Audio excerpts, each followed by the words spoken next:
A paz do Senhor, povo de Deus. Amém?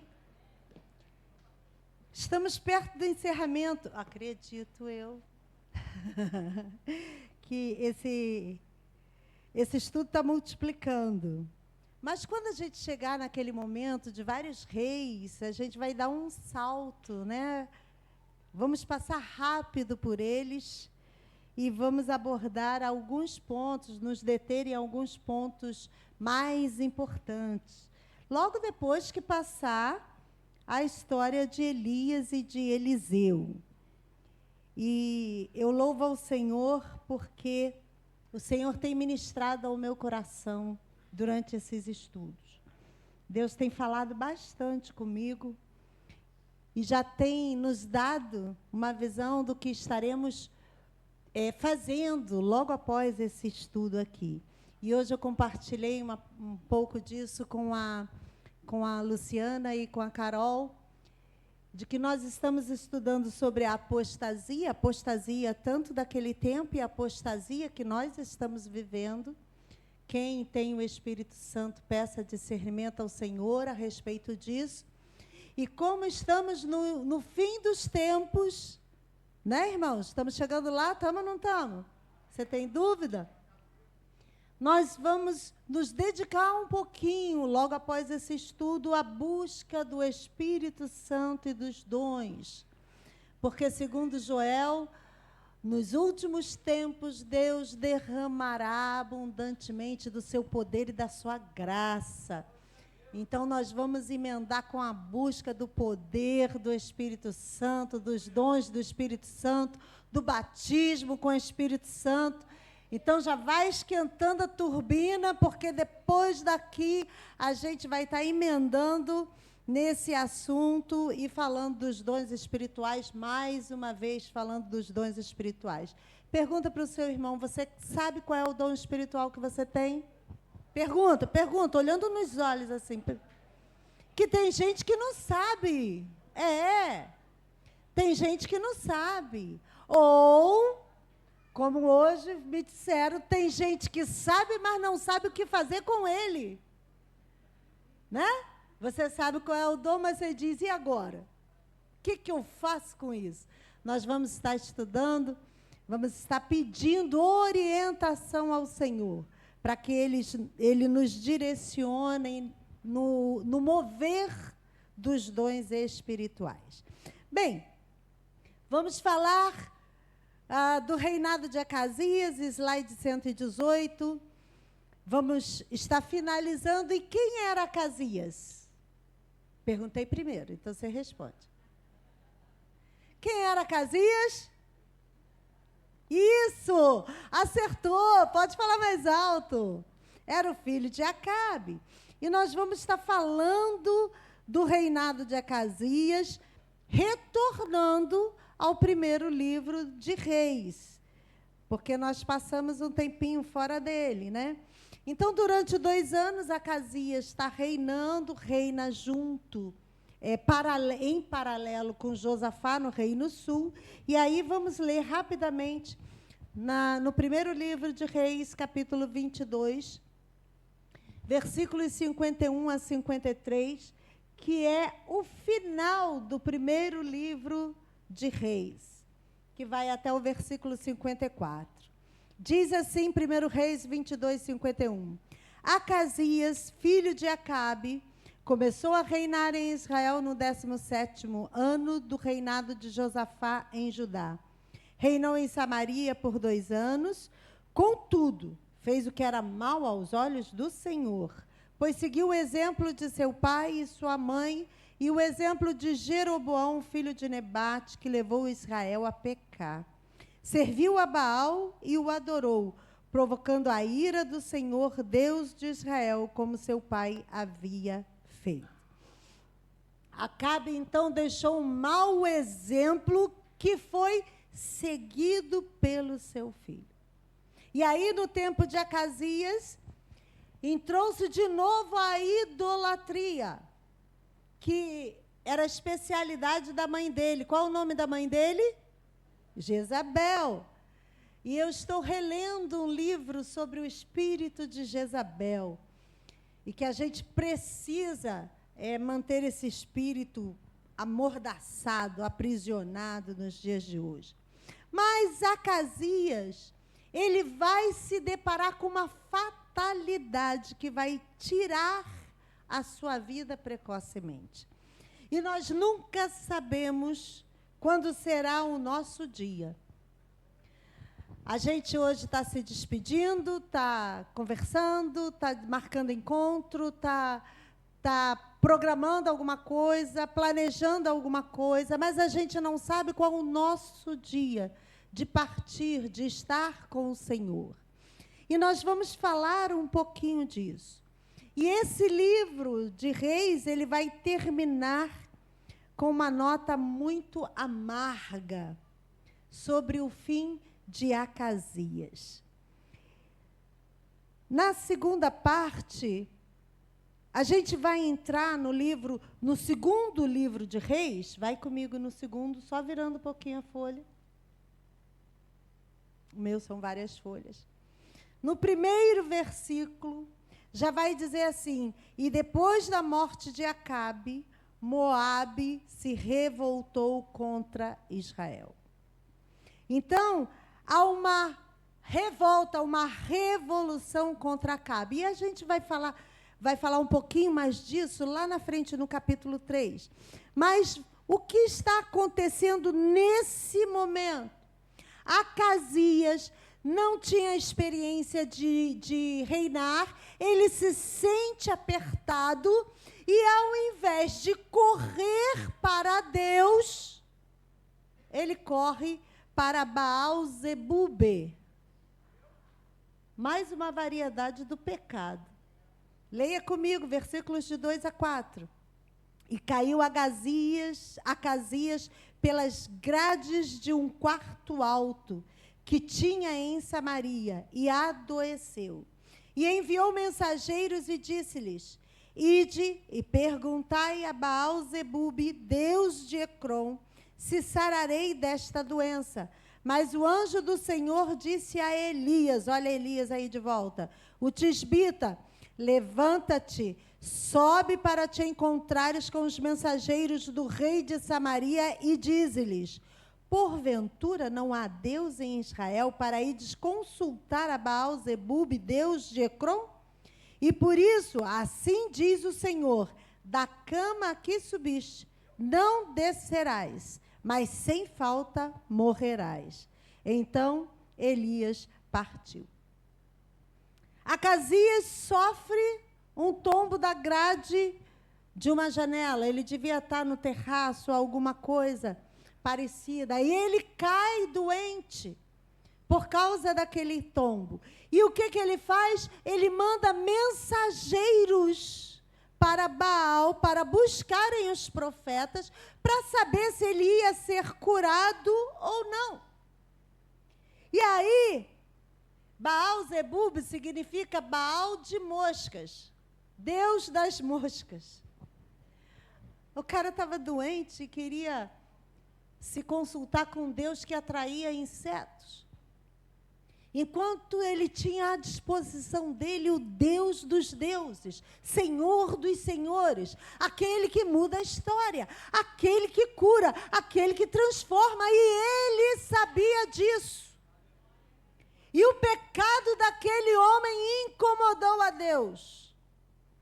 Porque Deus manda um anjo até o profeta e manda perguntar: não tem Deus em Israel? Você está perguntando a outro Deus por causa de que não tem Deus em Israel?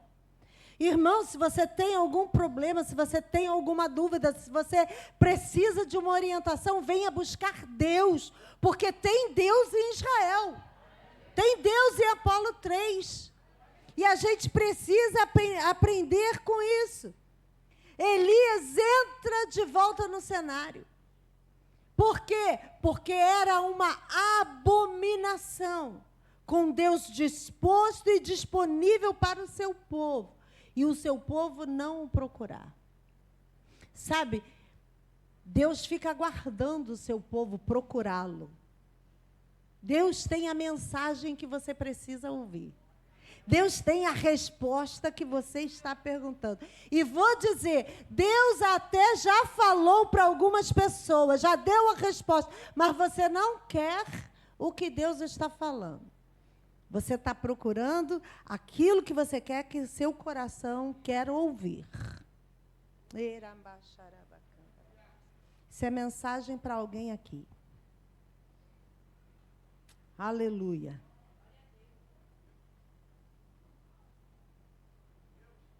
Aleluia. Cuidado com o que você está pedindo a Deus. Você está insistindo com Deus. E Deus já tem mandado a resposta. E você está insistindo com Ele. Deus é um Deus que fala e fala uma vez só. Vamos continuar a leitura? Eu botei 1 Reis, mas é 2 Reis. Vamos continuar. 2 Reis, capítulo 1, a partir do versículo 5. E os mensageiros voltaram para o rei, e ele lhes disse: quem há que voltaste? E eles lhe disseram: um homem nos saiu ao encontro e nos disse: ide, voltai para o rei que vos mandou, e dizei-lhe: assim diz o Senhor. Porventura não há Deus em Israel, para que mandes consultar a Baal-zebub, Deus de Ecrom? Portanto, da cama que subiste não descerás, mas sem falta morrerás. E ele lhes disse: qual é o trajo do homem que vos veio ao encontro e vos falou estas palavras? E eles lhe disseram: era um homem vestido de pelo e com os lombos cingidos de um cinto de couro. Então disse ele: é Elias, o tisbita. Sabe, irmão, a gente precisa ser assim. As pessoas disserem: quem foi que falou isso para você? Foi fulano de tal. Servo de Deus, tem que dar ouvido. O rei já sabia que era Elias, porque ele tinha um andar de profeta. Ele tinha um se vestir de profeta. Ele tinha um falar de profeta. Então não tem como confundir. Está vendo esse profeta que está do teu lado? Diz para ele assim: você é profeta, precisa agir como profeta, precisa viver como profeta, precisa falar como profeta. Fala para ele, profetiza para ele, porque o mundo precisa olhar e ver um profeta em você. Aleluia, glória a Jesus. Elias ficou perturbado com essa história de procurar outro Deus. Que isso, Acasias? Abra comigo Miqueias 4:5. Olha a advertência desse profeta do Senhor quanto a ficar procurando outros deuses. Troca aqui para mim. Miqueias 4, versículo 5. Porque todos os povos andarão, cada um em nome do seu Deus, mas nós andaremos no nome do Senhor nosso Deus, eternamente para sempre. Só fale o que Deus mandar. Se não tiver na palavra, fala não, deixa quieto. Havia um Deus verdadeiro em Israel, e o Acasias insistia no pecado de seus pais e estava procurando agora resposta aonde não tinha resposta. E ele estava em agonia, estava doente, mas ele não abriu mão de procurar em lugares onde Deus não estava. Não procure onde Deus não está. Ou você confia em Deus ou não confia em Deus. Você confia em Deus, não precisa se manifestar. A não ser que você queira dizer amém, aleluia. Você confia que Deus pode. Você confia que Deus resolve. Você confia que Deus cura. Você confia que Deus move. Aleluia. Então, por que tanta dúvida no coração? Como é que ele podia ignorar Deus e procurar num Deus sem sentido? Deus dos insetos, Deus das moscas. Aí você diz assim: poxa, Ninguém vai fazer uma coisa dessa, então por que você está procurando Deus em outro lugar? Por que você volta atrás na proposta que fez? Por que não prossegue naquilo que decidiu fazer? Tem sempre que estar balançando, está andando, tateando por aí. Não há alternativa a não ser estar aos pés do Senhor. A roupa de Elias que ele estava aqui mencionando era aquela roupa que nós já falamos no início. Uma roupa de pele de animal, né? Que era a roupa que se usava, que o profeta usava na época. Era uma roupa que ia protegê-lo do sol e uma roupa que também ia protegê-lo do frio, porque eles andavam em região desértica. E ele estava sempre com aquela roupa. Por quê? Um profeta tem que estar sempre pronto para ouvir e obedecer o chamado do Senhor. Então Deus disse: Elias, levanta e vai falar com o rei. Elias não tinha que dizer assim: Senhor, espera aí um instantinho que eu vou preparar a mala. O profeta está pronto. E Elias se levantou e foi.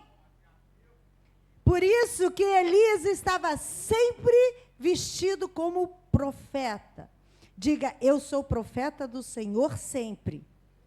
Se você está em dúvida, peça ao Senhor que te ajude nisso. Não dá para ficar tirando a roupa de profeta. Hoje eu sou. Amanhã, estou sem tempo amanhã. Não dá para ser. Aí acontece alguma coisa e chama lá o profeta. Ih, irmão, hoje não dá, irmão. Hoje não tem como. Eu tenho que preparar a roupa. Não passei, nem lavei a roupa. Tá lá no baú da roupa suja. O profeta tem que estar pronto. Pronto. Voltando, primeiro capítulo de 2 Reis. Então lhe enviou um capitão de 50, e subindo a ele, porque eis que estava sentado no cume do monte, disse-lhe: homem de Deus, o rei diz: desce. Mas Elias respondeu e disse ao capitão de 50: se eu, pois, sou homem de Deus, desça fogo do céu e te consuma a ti e aos teus 50. Então fogo desceu do céu e os consumiu, a ele e aos seus 50. Lembra que Elias é sempre chamado o profeta do fogo, por nós, né? Não é porque é coincidência, não, irmão. Tudo que acontecia com ele era a base do fogo. Continuando.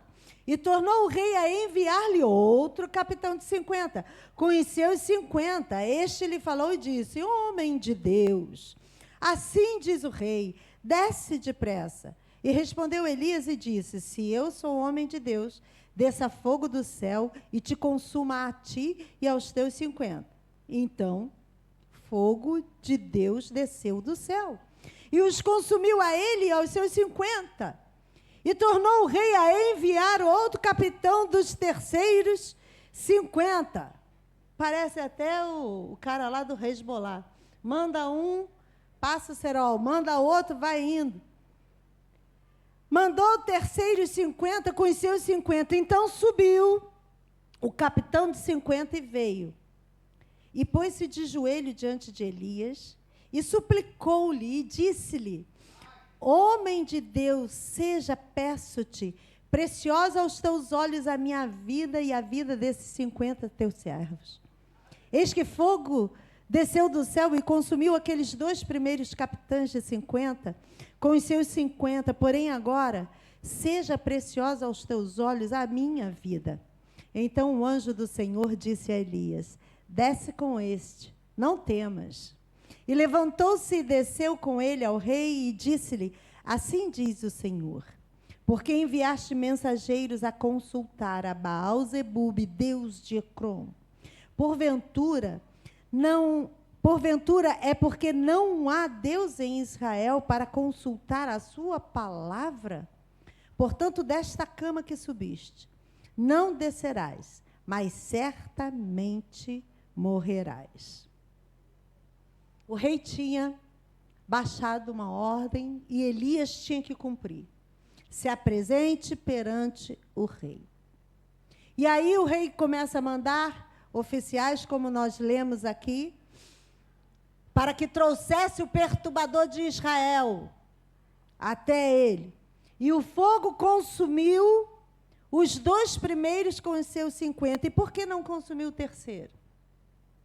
Porque o terceiro reconhecia que aquele era um homem de Deus e, segundo a sua palavra, o braço de Deus se movia. E ele chegou com humildade diante do homem de Deus. Se ajoelhou, reconheceu que nele estava o Espírito do Senhor. E aí não era só balela, porque os outros diziam, homem de Deus, desce. Mas esse não. Esse realmente reconhecia que ele era um homem de Deus. Abra sua Bíblia em Lucas, capítulo 9.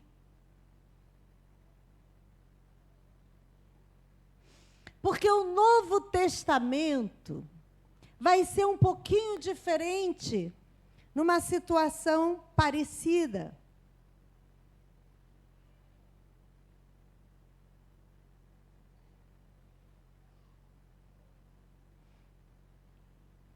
Lucas capítulo 9, vamos ler os versículos 54 a 56. E os discípulos Tiago e João, vendo isso, disseram, Senhor, queres que digamos que desça fogo do céu e os consuma, como Elias também fez? Olha aí, os discípulos do Senhor já disseram, vamos resolver, porque a gente sabe que se pedir fogo do céu, Deus manda. Continuando. Voltando-se, porém, repreendeu-os e disse, vós não sabeis de que espírito sois, porque o Filho do Homem não veio para destruir as almas dos homens, mas para salvá-las. Olha a diferença da graça. Aqueles homens, na época de Elias, eles não estavam ainda debaixo do amor, da graça, da misericórdia de Deus. Por quê? Porque a lei os conduzia. E nós, irmãos, somos incapazes de cumprir a lei. Por isso, Jesus foi mandado para cumprimento da lei. A palavra diz que o Senhor não a revogou, pelo contrário, a cumpriu. Só que acrescentou à lei um tamanho de amor tão grande que, por causa dos mesmos pecados, aqueles homens na época de Jesus deveriam ser consumidos pelo fogo. Mas Jesus olhou para eles como olha para nós e diz assim, por causa da misericórdia e do amor ao Pai, eu morro por vocês, mas eu mantenho a vida de todos vocês. Olha a diferença do amor de Jesus e da misericórdia de Jesus. Aquele terceiro capitão, ele teve uma atitude diferente.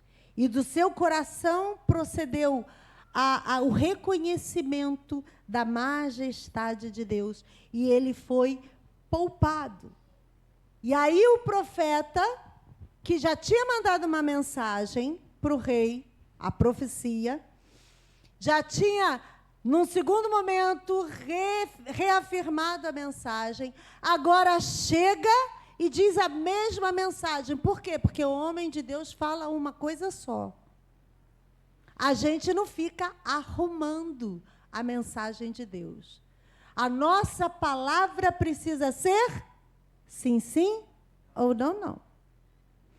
A gente fala, meu pai dizia que o melhor bem que um homem tem é a sua palavra. Porque ele pode não ter dinheiro, mas se é um homem de palavra, as portas se abrem. E agora Elias chega ali naquele momento e fala o que para o rei? Você vai morrer. E o rei querendo ouvir outra coisa. Mas estava confirmado a morte daquele rei. Vamos finalizar lendo os versículos 17 e 18. não, ainda tem tempo. Assim, pois, morreu, conforme a palavra do Senhor que Elias falara. E Jorão começou a reinar no seu lugar no ano segundo de Jorão, filho de Josafá, rei de Judá, porquanto não tinha filho. O mais dos feitos de Acasias que tinha feito porventura não está escrito no livro das crônicas dos reis de Israel? Então o irmão de Acasias o sucedeu no trono e continuou com a história daquele reino dentro da apostasia que Israel vivia. Vamos para o slide 119. E agora nós vamos falar desse grande profeta Elias, agora com o seu sucessor.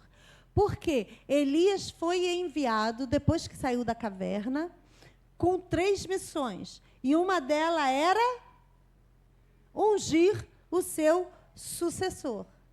E o seu sucessor foi quem realizou as outras 2 missões.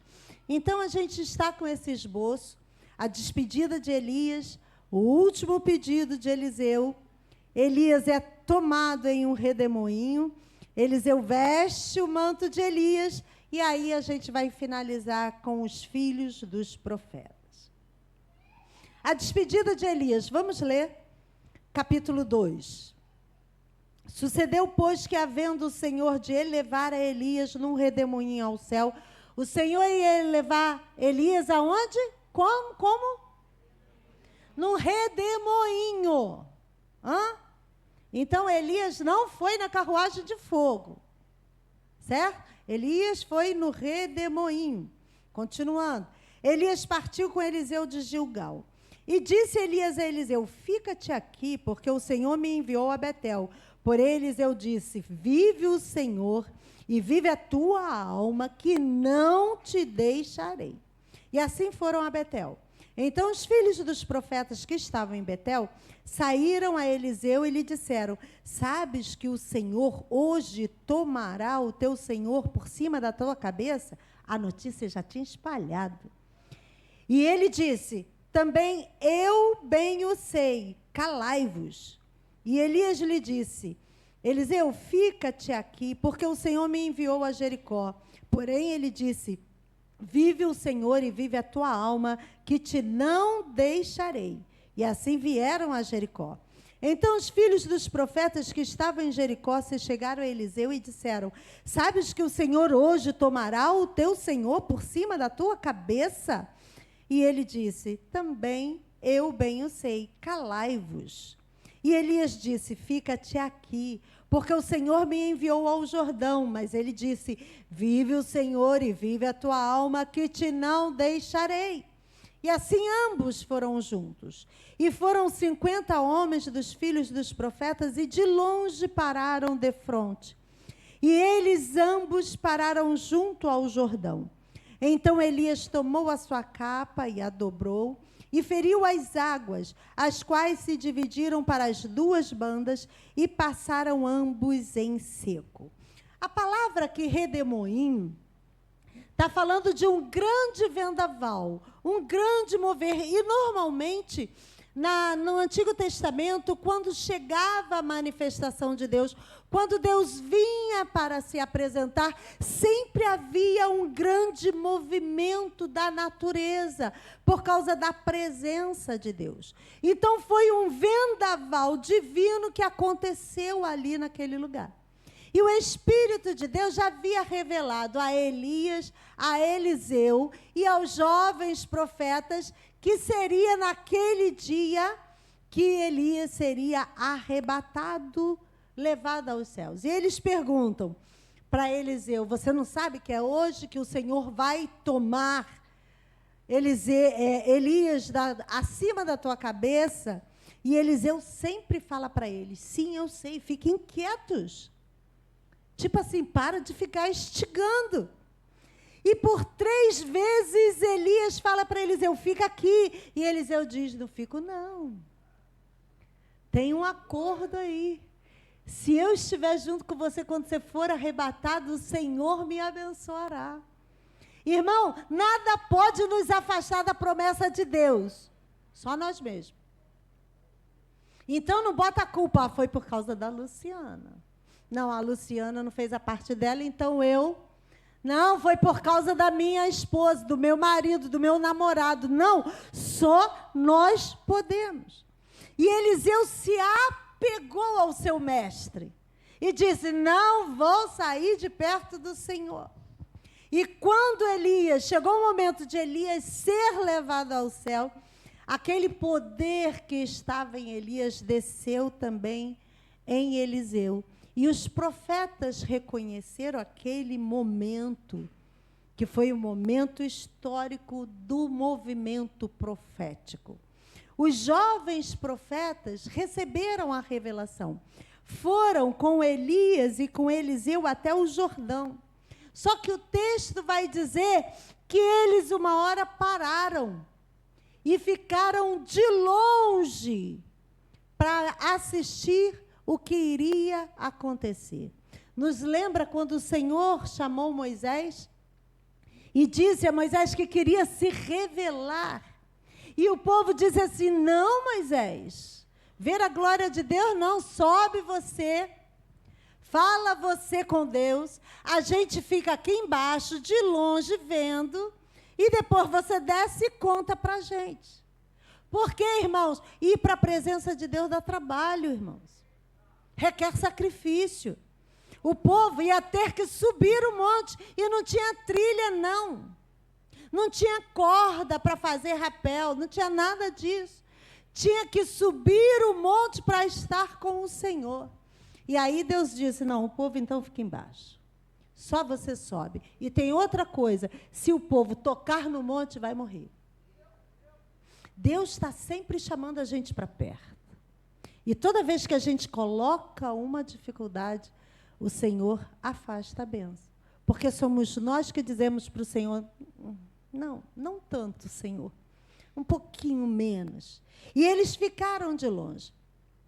E a capa de Elias caiu. Nós vamos falar disso daqui a pouco. Vamos primeiro para o pedido de Eliseu. Versículo 9, continuando. Sucedeu, pois, que, havendo eles passado, Elias disse a Eliseu, pede-me o que queres que te faça, antes que seja tomado de ti. E disse Eliseu, peço-te que haja porção dobrada de teu espírito sobre mim. E disse, coisa dura pediste. Se me vires quando for tomado de ti, assim se te fará, porém, se não, não se fará. O que Eliseu pediu? Quero o dobro. Quero porção dobrada do Espírito que está sobre o Senhor. E aí, não sei se você se lembra, quando nós falamos do chamado de Eliseu, que Elias jogou sobre Eliseu a sua capa, e que isso simbolizava duas coisas. Primeiro, quando alguém ia adotar uma criança, a cobria com uma capa, dizendo assim, eu estou tomando você como filho para te proteger, para cuidar de você. Ou ele estava ali transferindo a liderança do ministério para aquela pessoa. Então, veja, quando ele joga a capa em Eliseu, ele torna Eliseu seu filho primogênito. E no Antigo Testamento, o primogênito tinha direito maior do que os demais filhos. Abra comigo Deuteronômio 21.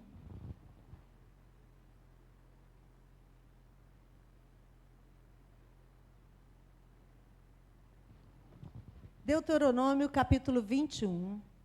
Vamos ler dos versículos 15 até o versículo 17, que vai falar do direito do primogênito. Quando um homem tiver duas mulheres, uma quem ama e outra quem aborrece, e a amada e a aborrecida lhe derem filhos, e o filho primogênito for da aborrecida, será que, no dia em que fizer herdar a seus filhos o que tiver, não poderá dar a primogenitura ao filho da amada, adiante do filho da aborrecida, que é o primogênito, Mas ao filho da aborrecida reconhecerá por primogênito, dando-lhe dobrada porção de tudo quanto tiver, porquanto aquele é o princípio da sua força. O direito da primogenitura seu é. Então, o filho primogênito não era importante se gostava da mulher ou não gostava da mulher. Mas se era o primogênito, a ele era dado a porção dobrada. Elias toma Eliseu como seu primogênito, como seu discípulo. E Eliseu pede o quê? Porção dobrada. Porque era o direito dele como primogênito, filho do profeta. Aleluia. Mas Eliseu ficou preocupado com a porção que ele iria receber, porque era dobrada. Ele conhecia quem era Elias. Ele conhecia o ministério de Elias. E ele estava pedindo uma coisa muito grande, pedindo a porção dobrada do Espírito que estava sobre Elias. E Elias disse para ele: dura coisa pediste. Elias não podia conceder isso. Só quem tem o poder de conceder era Deus. E aí ele disse assim: então, se você presenciar o meu transladar para o céu, você receberá de Deus o que você está pedindo. Irmão, o que você pede, não sou eu que dou, não é o pastor Edilson que dá, é Deus que dá. Mas tem um si. Tem um si. Você precisa cumprir uma parte dessa história. Se você tiver o coração honesto, o coração desejoso de ter Deus, não por egoísmo, não por soberba, não para aparecer, mas com um desejo sincero de fazer mais para o Senhor, Ele dá. Você tem pedido isso ao Senhor ou está achando dura coisa pedir? Seja ousado, irmão, porque Deus quer dar. Não tenha medo de pedir coisas grandes ao Senhor. Porque quando você pede coisa grande ao Senhor, a palavra diz: os pensamentos de Deus ainda são maiores do que você pode pedir. E Deus deve dizer assim: você só pediu isso, Cabral? Eu pensava em coisa muito maior para você, você só pediu isso. Não ache que o que você está pedindo é grande demais. Deus está pensando sempre além. Então, olha para o teu irmão e diz assim: então deixa Deus te usar. Peça para Ele te usar como instrumento. Peça para Ele te usar como profeta. Peça para Ele te usar como agente de cura, de transformação. Aleluia! É só a gente pedir. Buscar. Tem um preço a pagar. Não é pedir e continuar sentado na sala vendo filme da Netflix. Tem filme legal, mas tem Jesus mais legal ainda. Glória a Deus. Se você quer, pede ajuda ao Espírito Santo para te trazer discernimento da forma correta que você precisa pedir. Vamos continuar lendo? Elias é tomado em um redemoinho. Versículo 11. E sucedeu que, indo eles andando e falando, eis que um carro de fogo, olha aí, apareceu o golzinho vermelho.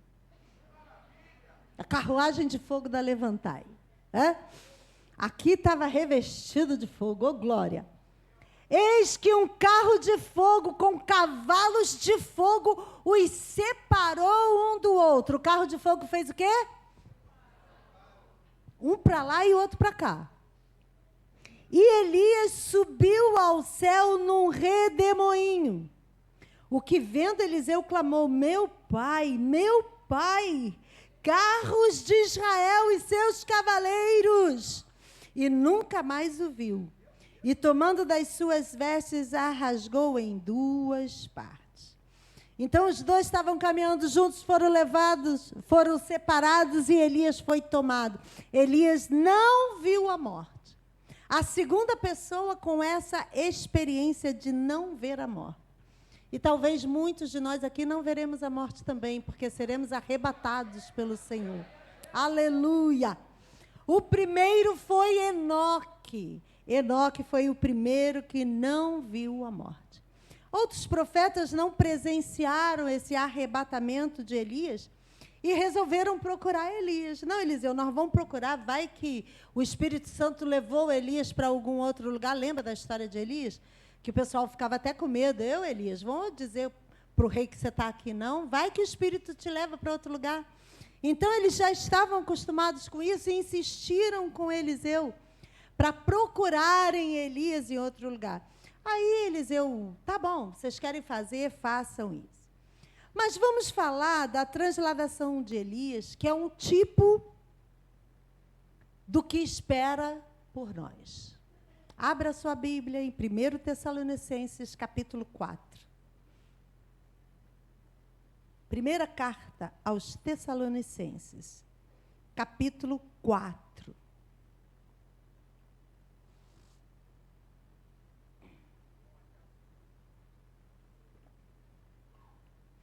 Não quero, versículo 13. Não quero, porém, irmãos, que sejais ignorantes acerca dos que já dormem, para que não vos entristeçais como os demais que não têm esperança. Porque se cremos que Jesus morreu e ressuscitou, assim também aos que em Jesus dormem, Deus os tornará a trazer com ele. Dizemo-vos, pois, isto pela palavra do Senhor, que nós, os que ficarmos vivos para a vinda do Senhor, não precederemos os que dormem, porque o mesmo Senhor descerá do céu com alarido e com voz de arcanjo e com trombeta de Deus, e os que morreram em Cristo ressuscitarão primeiro. Depois nós, os que ficarmos vivos, seremos arrebatados juntamente com eles nas nuvens, a encontrar o Senhor nos ares, e assim estaremos sempre com o Senhor. Portanto, consolai-vos uns aos outros com essas palavras. Os tessalonicenses começaram a questionar a Paulo. Muitos crentes estão morrendo agora por causa da perseguição. O que é que vai acontecer com eles? E se Cristo voltar, o que é que vai acontecer? Eles ainda não haviam recebido essa instrução como nós recebemos.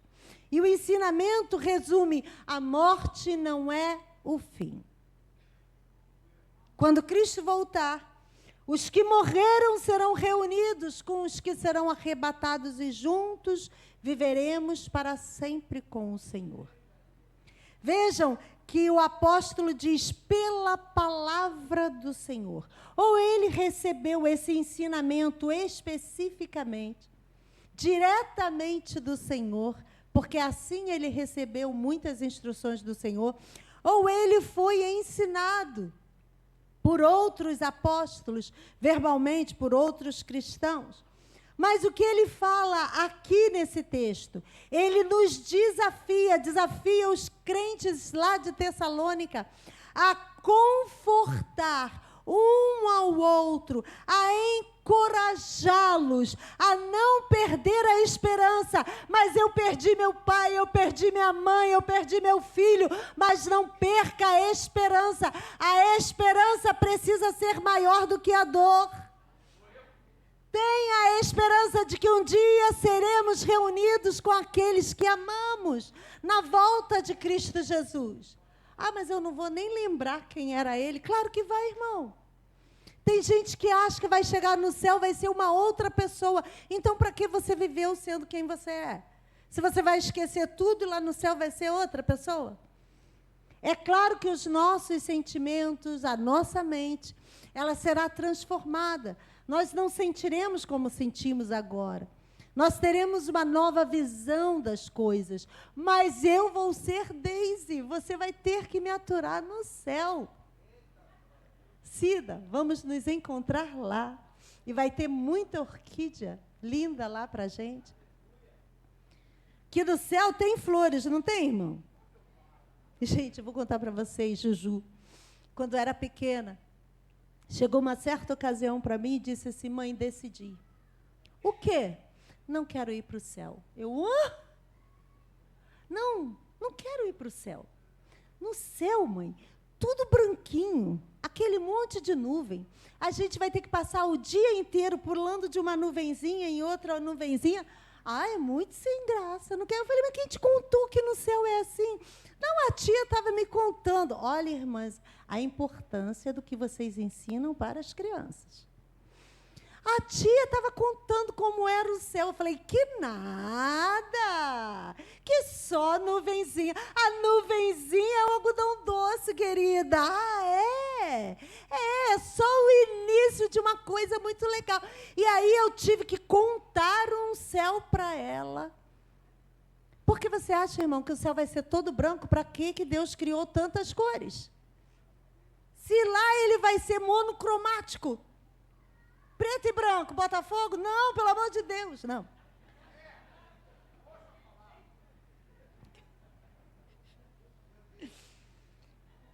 O céu nos aguarda. A dor no seu coração não deixa a dor ser maior do que a esperança de que um dia nós iremos superar tudo isso. A dor vai dar lugar à alegria, aleluia. O problema vai dar lugar ao quê? Não sei. Porque não vai ter nada de problema lá, irmão, tudo certinho. Jesus no comando.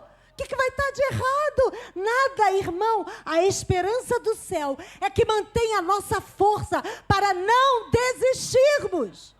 Não importa o que esse mundo fale, não importa a pobreza que se vive hoje, no céu vai ter riqueza, abundância, acabando a doença. Só da gente não estar com problema no joelho, ó que benção, irmão. Depois que você entra nos 50, o teu joelho começa a te lembrar disso todos os dias. E lá você nunca mais se lembrará disso. Não haverá derrota. Não haverá fome. Não haverá tristeza. Não haverá preocupação. Estaremos nos braços do Pai. Oh, aleluia! A hora vem, Senhor Jesus. Todos os crentes de todas as épocas estarão reunidos. Escolhida até Eva vai estar lá para a gente conversar com ela. E tirar algumas satisfações. Aleluia. Estaremos todos juntos no céu. Abra a palavra de Deus em 1 Coríntios. Aleluia. Glória a Deus. Capítulo 15. Oh, como eu espero esse dia. Glória a Deus. 1 Coríntios, capítulo 15, versículos 50 a 58. E agora digo isto, irmãos, que carne e sangue não podem herdar o reino de Deus, nem a corrupção herda a incorrupção. Eis aqui vos digo o mistério. Na verdade, nem todos dormiremos, mas todos seremos transformados num momento, num abrir e fechar de olhos ante a última trombeta. Porque a trombeta soará. E os mortos ressuscitarão incorruptíveis, e nós seremos transformados. Porque convém que isto que é corruptível se revista da incorruptibilidade, e que isto que é mortal se revista da imortalidade. Seremos completamente transformados. Aleluia! E aí você faz o que com a mensagem que Deus está te dando? Guarda para você? O anjo manda e você precisa falar. Você não sabe o tempo também daquela pessoa que precisa ouvir aquela palavra. Você não sabe se vai morrer amanhã ou depois de amanhã. E aí, missionária, lembra que eu falei aqui no culto de terça-feira? A gente fica preocupado com o que vai falar, como a gente vai falar, para não magoar uma pessoa. E, às vezes, essa pessoa não recebe a salvação porque a gente ficou cheio de dedos. Ninguém vai entregar uma mensagem para matar ninguém, mas tem que entregar a palavra que Deus dá. Para quê? Para que haja conserto. Para que haja possibilidade de arrependimento. A trombeta vai soar. Com certeza. A trombeta soará e nós seremos transformados.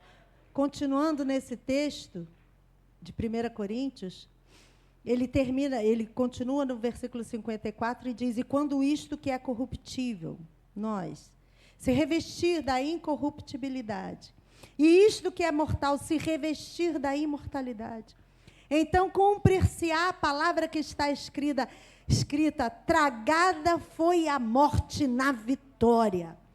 Onde está, ó morte, o teu aguilhão? Onde está, ó inferno, a tua vitória?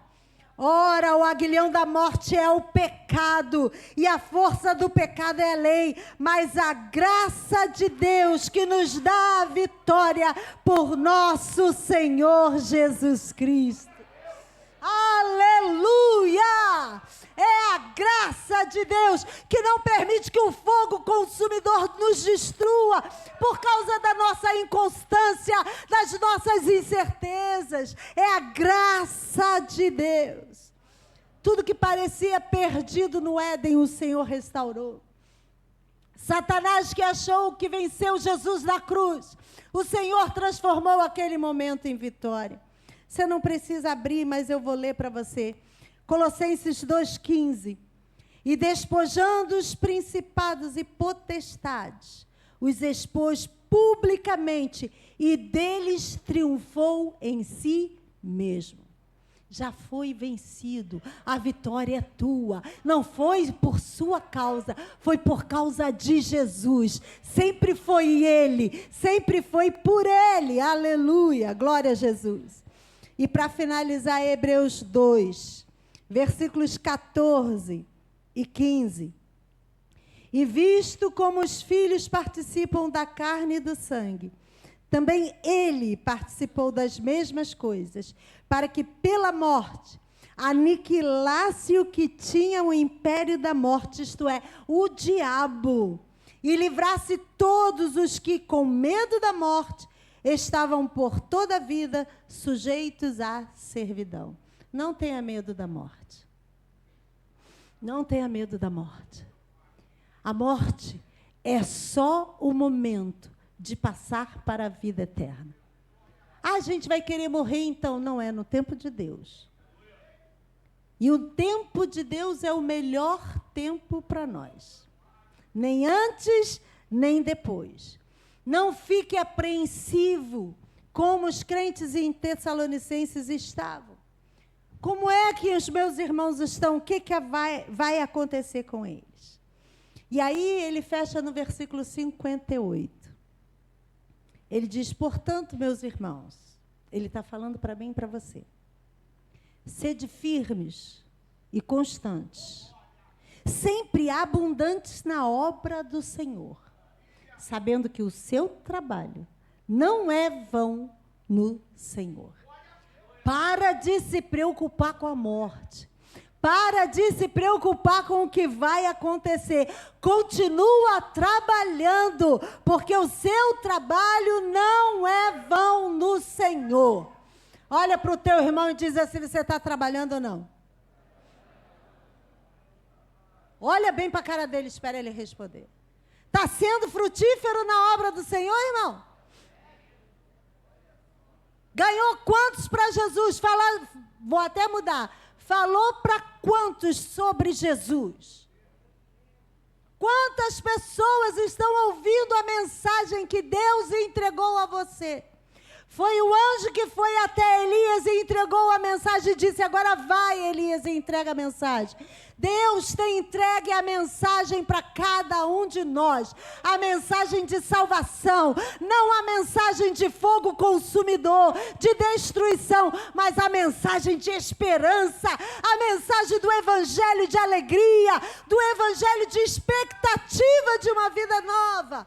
Aleluia! Nós precisamos espalhar essa mensagem, sermos profetas de Deus para essa geração que se corrompe, mas que o seu coração, a sua alma clama pelo Senhor. Amém? Se coloque em pé, por favor. Eu vou pedir que você haja como profeta nessa noite.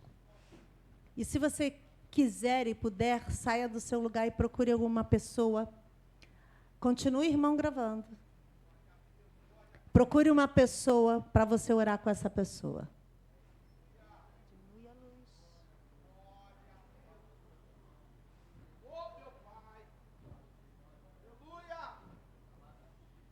Procure, irmão. Isso. Não.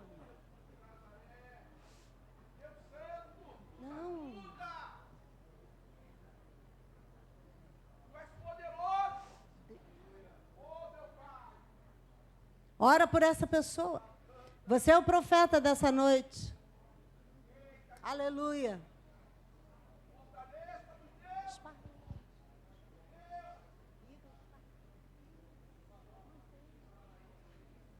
Louvado seja o nome do Senhor. Libera essa voz profética. Espírito Santo de Deus, dá discernimento das palavras de vida. Dá discernimento agora, Senhor, do que precisa ser ministrado sobre essa pessoa. Porque seus filhos agora se colocaram na posição de profetas. São profetas de Deus nessa geração. E hoje estão aqui tocados pelo Espírito de Deus para proferir essa palavra de vida. Então, o Espírito Santo faça prosperar essa palavra. Alcance o coração dessas pessoas. Muda, Senhor, porque a Tua palavra traz mudança. Gera esperança, Espírito Santo, sobre suas vidas.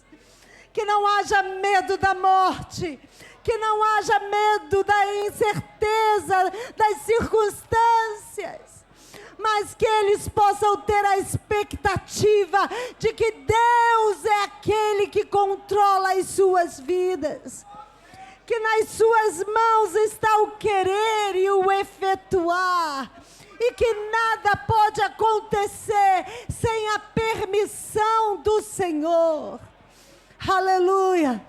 Nós abençoamos esse povo que já é abençoado pelo Senhor, porque ninguém pode amaldiçoar aquele que é abençoado, e está aqui o povo abençoado pelo Senhor. Então nós só podemos abençoar ainda mais aqueles a quem Deus abençoou, e nós abençoamos agora, pedindo ainda mais graça, mais autoridade, mais poder, mais ousadia. Oh, Espírito Santo, toca nos lábios dos seus filhos. Aquele que não é batizado com o Espírito Santo, seja batizado com o Espírito Santo e com fogo. Aqueles que têm pedido dons ao Senhor, sejam despertados em seus dons. Nós oramos a Ti, Senhor, e agradecemos porque sabemos que o Senhor é um Deus que ouve. Não só ouve, mas ouve e responde às nossas orações. Então louvamos o Teu nome. Leva-nos em paz aos nossos lares. Continua nos dando uma semana de vitória. Que não venhamos esquecer dessa palavra, mas escondê-la em nosso coração, para não pecarmos contra o Senhor. Em nome de Jesus, nós oramos e agradecemos. Coloque sua mão para receber.